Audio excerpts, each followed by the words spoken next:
আমার হাতে যে ফোনটি দেখতে পাচ্ছেন সেই ফোনটির মডেল হচ্ছে Oppo A53 অর্থাৎ Oppo A53।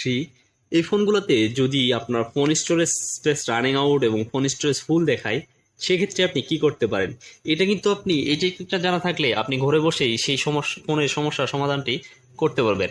অর্থাৎ আপনার ফোনে যদি দেখায় phone storage space running out অথবা সাম অ্যাপস নট ওয়ার্কিং, এরকম লেখা যদি কিছুক্ষণ পর পর শো করে এবং আপনার ফোন যদি ঠিকমতো কাজ না করে, সেটা কিন্তু অনেকেই ফোনটাকে রিসেট দিয়ে ফেলে। এটা কিন্তু তাদের বড় ভুল, কারণ এই ক্ষেত্রে কিন্তু আপনাকে রিসেট না দিয়ে আপনি এখান থেকে রক্ষা পেতে পারেন। এই জন্য আপনাকে যেটা করতে হবে সেটা হচ্ছে আপনার ফোনের প্রথমে সেটিংস নামে যে অপশনটা রয়েছে, সেই সেটিংস নামের অপশনটাকে খুঁজে বের করতে হবে। তারপর আপনি সেই সেটিংস অপশনটা খুঁজে পাওয়ার পর সেই সেটিংসে ক্লিক করে দিবেন। ক্লিক করার পর আপনার সামনে অনেকগুলো অপশন চলে আসবে।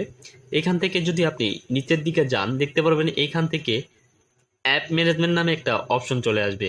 আপনি কিন্তু সেই অ্যাপ ম্যানেজমেন্টের উপর ক্লিক করে দিবেন। ক্লিক করার পর আপনার সামনে অনেকগুলো অপশন চলে আসবে। এইখান থেকে সবার উপরে দেখতে পারবেন অ্যাপ লিস্ট রয়েছে, পারমিশন ম্যানেজার রয়েছে, অটো লঞ্চার রয়েছে।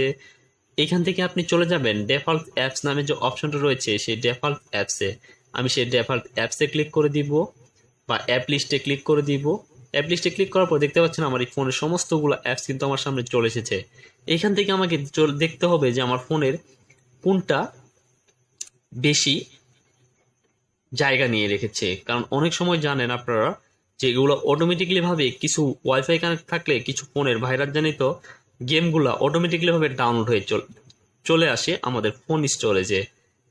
এটা হচ্ছে প্রথম কাজ। এটা করার পর আপনি দ্বিতীয় যে কাজটা করবেন সেটা হচ্ছে আপনার ফোনের ফাইলস নামে যে অপশনটা রয়েছে সেইটাকে খুঁজে বের করবেন, অথবা ফাইল ম্যানেজার। আমি সেই ফাইল ম্যানেজার যাওয়ার পর আপনার ফোন স্টোরেজের যে মেমোরি কার্ডটা ছিল সেই মেমোরি কার্ডটাকে দেখতে পারবেন কতটুকু ফ্রি রয়েছে। যে ফোন স্টোরেজে গিয়ে আপনি কিছু ডেটা এখান থেকে রিমুভ করবেন। যেমন আপনার ফোনে যদি 30 জিবি ফুল থাকে, আপনার ফোন মেমোরি যদি 30 জিবি থাকে, সেক্ষেত্রে কিন্তু যদি ফুল হয়ে থাকে তাহলে phone storage space running out এই লেখাটা প্রায় আসবে।